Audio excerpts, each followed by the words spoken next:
고대 그리스 로마 신화에는 그 신들이 아들이 아버지를 반역하고 또 반역한 아들을 다시 그 아들이 반역하고 싸워서 이루어진 신들의 세계였습니다. 그래서 신들의 왕이 된 게 제우스였고 그 아내는 사실 제우스의 누나였으며 제우스는 유명한 바람둥이였죠. 그런 식으로 유럽뿐 아니라 고대 근동에도 신화가 있었는데 하나같이 비정상적이고 폭력적이거나 음란한 것들이 많았습니다. 가나안은 그런 문명들의 길목에 위치했는데 그런 신화와 문명들이 있었던 그 이집트, 바벨론 지역과 성경에는 잘 안 나오지만 그 시대에 전투적인 민족으로 악명을 떨친 아나톨리아, 즉 지금의 터키 지역의 중심지에 위치했습니다.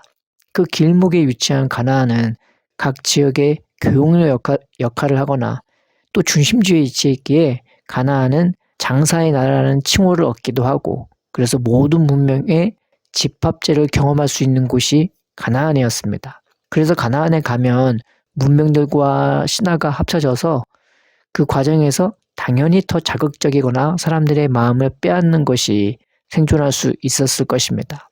그래서 가나안에서 살아남은 종교, 유명한 종교 신화가 어떠했냐? 굉장히 타 지역 그 제사보다 더 음란했습니다. 그래서 하나님은 이스라엘을 애굽에서 건지신 후에 가나안 땅에 들여보내실 때 절대로 그 가나안 사람들과 섞이지 말고 몰아내라고 하셨죠. 아주 음란에 찌든 백성이었기 때문이었습니다. 가나안의 대표적인 신은 바알이었습니다. 그리고 그 아내 신은 아스다롯입니다. 바알은 풍요의 신이고 아스다롯은 다산의 신입니다. 그런데 이 신을 섬기는 신전 제단이 있었고 그 신들을 섬기는 남사제나 여사제가 있었고 신을 섬기는 제사법이 있었습니다. 고대에 보통의 신은 소나 양의 피나 장기로 제물을 드렸고 심하면 사람까지도 바쳤습니다. 가나안의 종교도 그러하여 동물을 바치는 제사를 하고 그 다음에 2부 순서가 있어요. 그게 뭐냐면 바로 집단 선교입니다.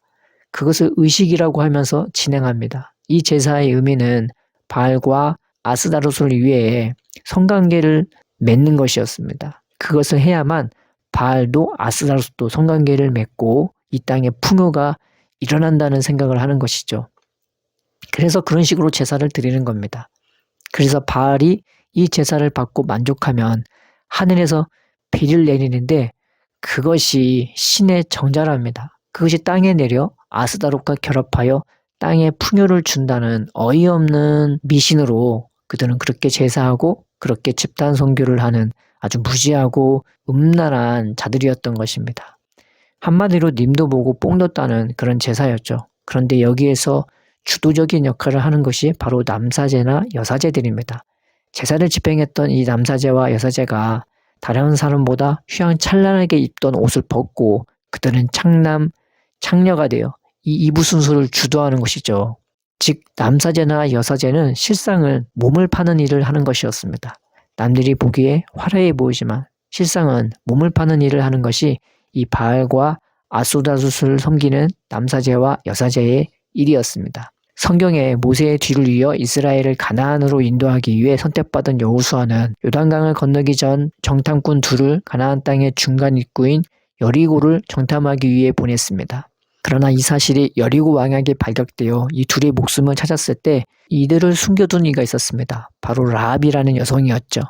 바로 그가 여사제의 역할을 하는 기생인 것이었습니다. 그리고 그가 꽤 직급이 있는 여사제임을 본문을 보면 알 수 있죠. 그는 그 두 정탐꾼을 숨겨주며 자기 가족과 또 그 가족과 관계된 모든 지인을 살려달라고 간청합니다.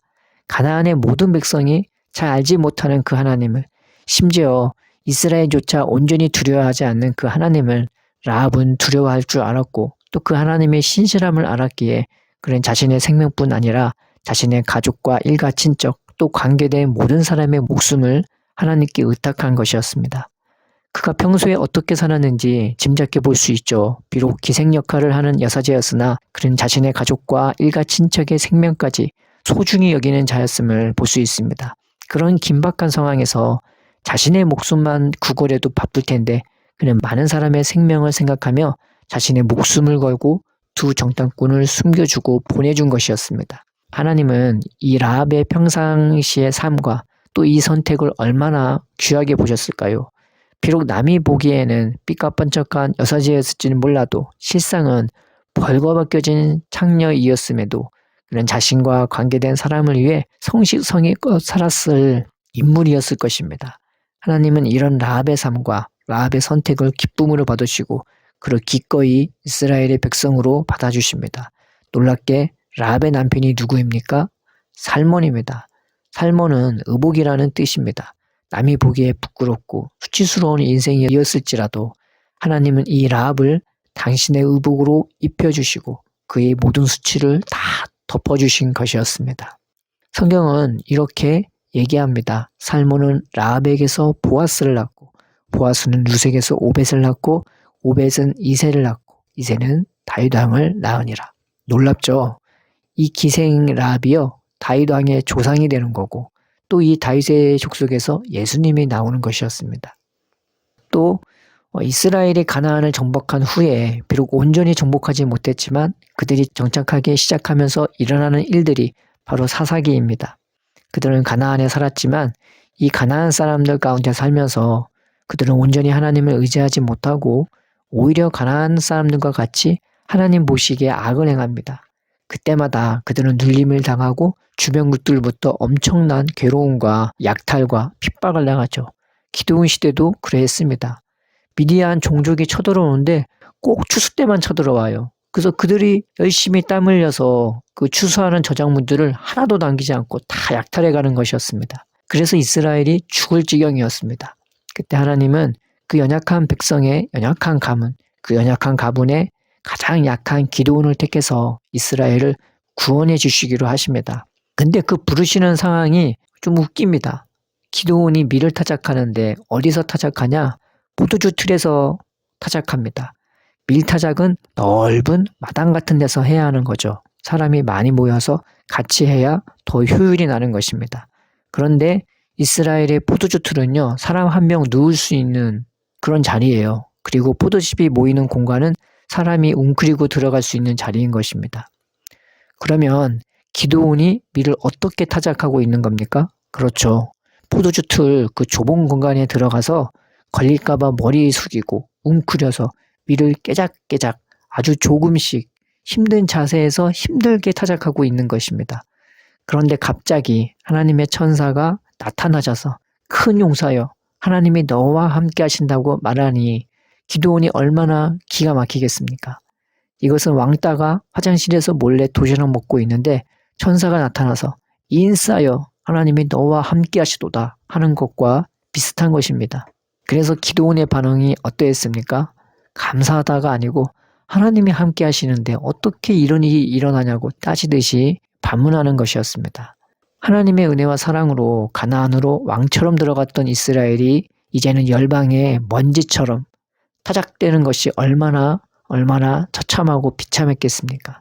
이후에 기드온의 행적을 보면요. 기드온은 참 겁쟁이고 의심 많은 사람이고 약한 사람인 것을 볼 수 있습니다. 그런데 하나님은요. 이런 기드온을 붙들어 주시고 또 붙들어 주시고 그래서 그로 하여금 이스라엘을 구원하는 역할을 하기에 부족함 없게 세워나가 주십니다. 그때 성경이 이 구원 사역을 위해 성령이 기드온에게 임했는데 그때 쓰여진 임했다라는 이 성령이 임했다라는 히브리어 단어가 바로 라바슈입니다. 지극하면 성령이 기드온에게 옷 입혀졌다입니다. 하나님이 수치스럽고 부끄러운 라합을 옷 입혀 주었듯 하나님의 연약하고 겁 많은 이 기드온을 당신의 평안과 담대함으로 옷 입혀 주신 것이었습니다. 그러자 기드온은 이후에 어떻게 이스라엘을 구원합니까? 아주 적은 인원으로도 무수히 많은 미디안 종족을 무찌르고 이스라엘을 평안함으로 그리고 담대함으로 옷 입혀주게 됩니다. 성경에 또 한 명의 인물이 있습니다. 그는 모압 여자 룻이었습니다. 그의 시어머니는 남편과 아들 둘과 함께 가나안에 기근이 임하자 그 가나안 땅을 떠나 모압으로 이사갑니다. 그러나 이것은 하나님을 떠나는 것을 의미하거든요. 성경은 그들이 가나안에서 떠난 게 아니라 재물이 많았을 때 그 재물 잃을까봐 떠났다고 기록합니다. 즉 조금이라도 손해보는 것이 싫어 아브라함의 조카 롯처럼 물질을 따라 다른 곳으로 간 것이고 그것은 하나님을 떠난 것이었습니다. 그래서 모압으로 가서 아들 둘도 그 모압의 여자 둘과 결혼을 했지만 얼마 후에 남편도 죽고 아들들도 자식들이 없이 다 죽고 맙니다. 아주 집안이 풍지박살이 난 것입니다. 그러자 그때서야 그 시어머니는 가나안 땅으로 빈손으로 돌아가게 됩니다. 그런데 이 모압 여자 롯은요, 시어머니를 버리지 않고 가나안에 들어가서 어머니를 끝까지 봉양합니다. 그 어머니를 봉양하기 위해 그가 어떤 일을 합니까? 이삭을 줍는 일을 합니다. 이스라엘은 추수 때에 가난한 사람들을 위해 땅에 떨어지는 이삭을 주면 안 되었습니다. 가난한 자들을 배려하기 위해 하나님이 그렇게 지시했기 때문입니다. 그러면 롯이 하는 일이 무엇일까요? 그리 떳떳한 일도 아니고 바로 거지 같은 일인 것입니다. 자기 땅도 아니고 남의 땅에서 아주 미천하고 가난한 자들이나 하는 일을 시어머니를 봉양하기 위해서 그 며느리 롯이 거지처럼 일하는 것이었습니다. 그래서 그가 우연히 들어간 곳이 어디였습니까? 바로 보아스의 땅이었습니다. 마태복음의 족보상으로 처음에 말한 그 기생 라합의 아들인 것이죠. 이런 롯을 칭찬하면서 보아스가 한 말은 하나님이 내게 한 일에 보답하시고 이스라엘의 날개 아래 보호받으러 온 너에게 온전한 상 주시기를 원한다고 축복해 줍니다. 그래서 롯은 보아스의 밭에서 일을 열심히 하고 또 보아스는 이런 복스러운 롯을 위해 오히려 곡식다발에서 조금씩 뽑아서 롯이 더 많이 주실 수 있도록 배려해주고 물도 같이 나눠 마실 수 있게 해줍니다. 시간이 조금 지나 추수 때가 다가오자 롯의 시어머니는 보아스가 자신의 가문의 기업을 회복시켜줄 친척이라는 것을 알고 롯에게 한 가지 일을 제안합니다. 목욕하고 기름을 바르고 깨끗한 옷을 입고 타작마당에서 타작이 끝나고 사람들이 잔치가 끝나면 그가 자려고 할 때 그 발치 이불을 들고 거기 누우라는 것이죠. 그러면 보아스가 필히 너를 위해 움직일 거라고 말해줍니다. 이스라엘의 이불은 따로 있는 것이 아니었습니다. 겉옷이 이불 역할을 했었죠. 그래서 롯은 보아스에게 가서 시어머니가 가르쳐 준 대로 행했습니다. 한밤중에 보아스는 깜짝 놀라며 누구냐 말했지만 롯이 그때 대답한 것이 저는 당신의 여종 롯이오니 당신의 옷자락을 펴서 당신의 여종을 덮으소서 이는 당신이 기업을 물을 자임입니다 라고 한 것입니다. 보아스가 어떻게 행했습니까? 롯을 위해 그의 장모를 위해 즉시로 움직여 그들을 위해 기업 물을 자가 되어주었습니다.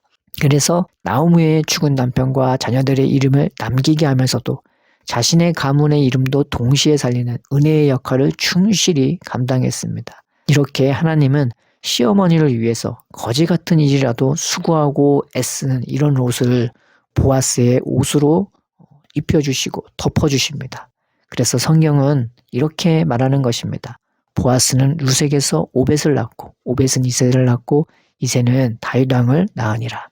성경은 수없이 많은 사람들이 하나님의 옷으로 입혀진 사건들로 가득합니다. 오늘 소개한 벌거벗겨진 인생, 수치스러운 인생 라합도 하나님의 사랑으로 그 존귀함으로 옷 입혀주시고 연약하고 겁 많은 기드온도 성령으로 말미암아 평안한 사람으로 그리고 강한 사람으로 입혀주시고 거지 같은 롯도 보아스의 넉넉함으로 존귀함으로 입혀주십니다.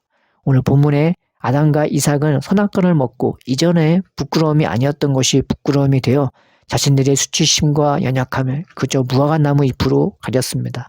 그러나 그것이 얼마나 가릴 수 있겠습니까? 틈 많고 금방 말라버릴 나뭇잎 아닙니까? 그런데 하나님은요, 그런 아담과 하와를 자신이 손수 가죽옷을 지어 입혀주심으로 그들의 연약함과 수치심을 온전히 가려주셨습니다. 그래서 모세오경에 나오는 성막은 그렇게 은혜가 되는 것 같습니다. 하나님이 거하시는 장막의 뚜껑은 성막으로 덮고 덮고 또 덮고 또 덮습니다. 하나님은 그렇게 덮어주고 덮어주고 입혀주고 덮어주는 바로 그곳에 거하시는 분이십니다. 세상은 정반대이지 않습니까? 덮어주기보단 까발리기 그지 없습니다.